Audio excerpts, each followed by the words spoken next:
So hey guys, welcome back to my channel AR anime world. जिन लोगों ने अभी तक इसका पिछला एपिसोड नहीं देखा है वो लोग चैनल पे जाके देख सकते हैं, और जिन लोगों ने देख लिया है तो उनके लिए स्टार्ट करते हैं इस न्यू एपिसोड को। तो इस एपिसोड की स्टार्टिंग में हमें एरे फ्लैग को दिखाया जाता है और युवान उस एरे फ्लैग को किसी जगह पर सेट कर रहा होता है। देन उस फ्लैग एरे को लगाते हुए कहता है, मैंने इस एरिया के 22 पॉइंट्स पे इन फ्लैग्स को सेट कर दिया है, अब सिर्फ सेंट्रल एरे कोर बचा है। और जो ऑब्जेक्ट कंट्रोलिंग टेक्निक है ये बहुत ज्यादा ही स्लो है और बहुत ज्यादा ही एनर्जी को कंज्यूम करती है। मुझे जल्दी कुछ मटेरियल्स को गैदर करना पड़ेगा जिससे कि मैं मैजिकल टूल्स को बना सकूं। और अब जो झैंग युवान होता है अपने स्वॉर्ड से उड़ते हुए एक जगह पर आ चुका होता है और वहाँ पर बहुत सारे ही फ्रूट्स रखे होते हैं। तुम्हें भी पता है कि ये फ्रूट्स किससे बने हैं। और उसी चीज को देखते हुए जो युवान होता है वो अपने मन में कहता है, ये फ्रूट्स क्या सही में जो लोग ट्रेस में बदल गए हैं क्या ये उन पर उगते हैं? ये सेक्ट सही में बहुत ज्यादा ही घिनौना है। और अब यहीं पे सीन कट होता है, मैं दोबारा से ब्रदर और सिस्टर को दिखाया जाता है। जो ब्रदर होता है वो हट डाउन करते हुए कहता है, सिस्टर क्यों ना तुम भी थोड़ी देर आराम कर लो। और जब जियान टियान ये कह ही रहा था वैसे ही डोर पे कोई आ जाता है और वो चिल्लाते हुए कहता है, हैन मिंग हैन गोंग डोर को ओपन करो। और ये सुनकर जो दोनों भाई बहन होते हैं वो दोनों भी हैरान हो जाते हैं और बहुत ज्यादा घबरा जाते हैं। दोबारा से उसी दरवाजे से आवाज आती है, दोनों जल्दी करो, मुझे बहुत ज्यादा ही काम है और तुमसे कुछ चाहिए भी। ये सुनने के बाद जो जियान टियान होता है वो अपनी बहन से कहता है, बहन अब हमें क्या करना चाहिए? दोबारा से वो दरवाजे की तरफ देखते हुए कहते हैं, क्या वो अब जा रहा है? जब जियान टियान ये कह ही रहा था वैसे दरवाजा टूट जाता है। दरवाजे से कुछ वुडन टेंटिकल निकलने लगते हैं। देन उस दरवाजे को तोड़कर एक आदमी सामने आता है और हंसते हुए कहता है, मुझे पता था वो दोनों डोर को खोलने की बिल्कुल भी हिम्मत नहीं करेंगे। तो यहाँ पर सिर्फ 2 ही सीट्स हैं। वैसे तुम दोनों कौन से प्लांटेशन से एस्केप किए थे? आज मेरा बहुत ज्यादा ही लकी दिन है और आज तुम मेरे हो। और ये कह करके अपने टेंटिकल से उन दोनों के ऊपर अटैक कर देता है। और जो जिन टियान होता है अपने सिस्टर के आगे आ जाता है अपने सिस्टर को बचाने के लिए। देन वैसे वहाँ पर और कोई भी आ जाता है और कहता है, फ्लेम टेक्निक। और ये सुन करके वो आदमी पीछे देखने लगता है और जैसे पीछे देखता है तो बहुत सारी आग उसके पीछे से आने लगी थी। इसे देखकर वो बहुत ज्यादा ही घबरा जाता है और दिन जाकर के बहुत दूर गिरता है। देन वो आदमी गिरने के बाद कहता है, आखिरकार वहाँ पर कौन है? दिन दोबारा से जो युवान होता है वो ऑब्जेक्ट कंट्रोलिंग टेक्निक का यूज करता है और वैसे जो उसकी स्वॉर्ड होती है वो दोबारा से उस आदमी की तरफ जाने लगती है और वो आदमी भी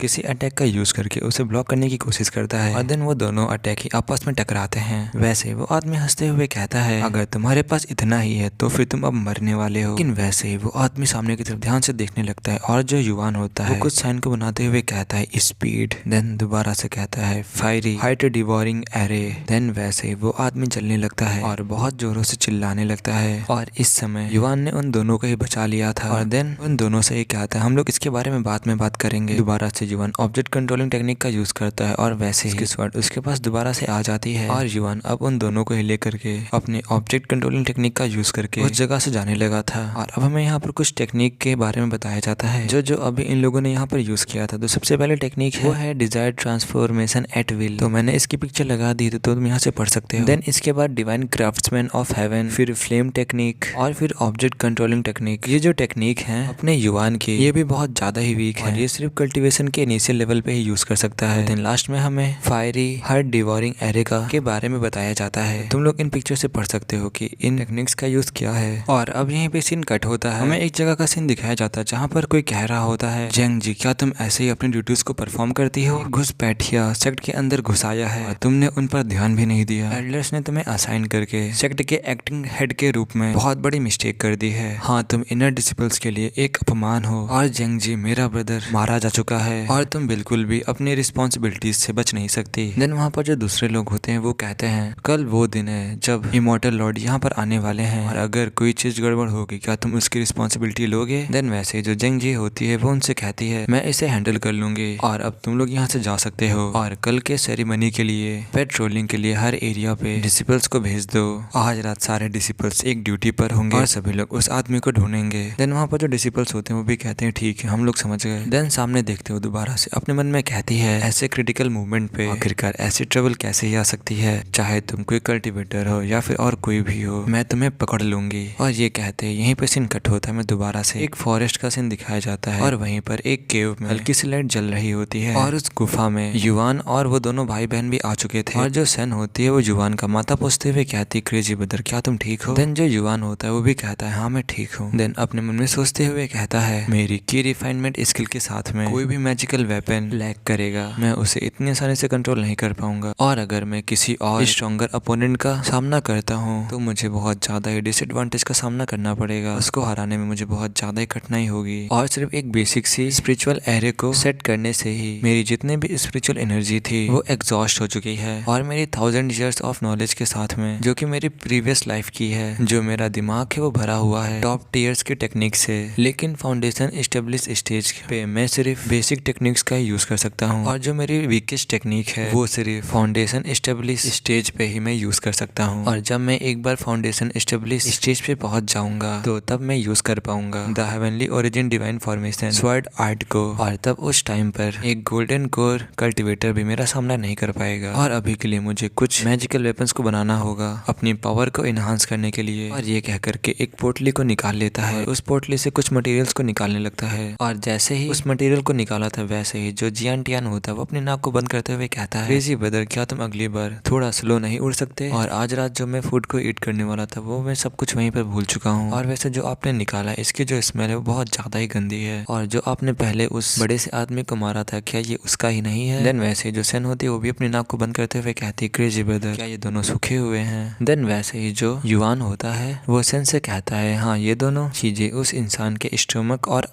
आर्म है। देन वैसे जो जियान टियान होता है वो अजीब सा मुंह बनाते हुए कहता है, आखिरकार इन जैसी चीजों से कैसा ही वेपन बन सकता है? देन ये सुनने के बाद जो युवान होता है वो अपने मन में कहता है, स्टोमक के अलावा और धन के अलावा ये सिर्फ एक आर्म था, और ये सोचना कि ह्यूमंस के पार्ट से भी कोई वेपन बन सकता है ये भी बहुत ज्यादा ही विचित्र है। और जो स्टोमक होता है उसमें स्टोर करने की जो कैपेसिटी होती है वो बहुत ज्यादा होती है, और जो ये आर्म है इसे देखने से ऐसा लगता है कि ये फोर्सली ऑब्जेक्ट को एब्जॉर्ब करने में काफी ज्यादा सक्षम है, और ये दोनों ही स्पेशल एबिलिटीज हैं। मैं इनका एक बार यूज करके जरूर देखना चाहूंगा, और ये आर्म जरूर ही फ्यूज हो जाएगा आयरन स्वॉर्ड के साथ में और उस आयरन स्वॉर्ड को बदल देगा सेमी फिनिश्ड मैजिकल वेपन में। देन जो सन होती है वो अपने युवान से कहती है, वैसे क्रेजी ब्रदर अगर हम लोग वहां से आ चुके हैं तो क्यों ना हम लोग और भी दूर चले जाएं? और जब सन ये कह ही रहे थे वैसे ही एक एक्सप्लोजन होता है और हमें युवान की तरफ दिखाया जाता है। इस समय जो युवान था वो उन दोनों चीजों को आपस में फ्यूज करने जा रहा था, और वहां पर बहुत ज्यादा ही गोल्डन कलर की एनर्जी फ्लो करने लगी थी, जिसकी वजह से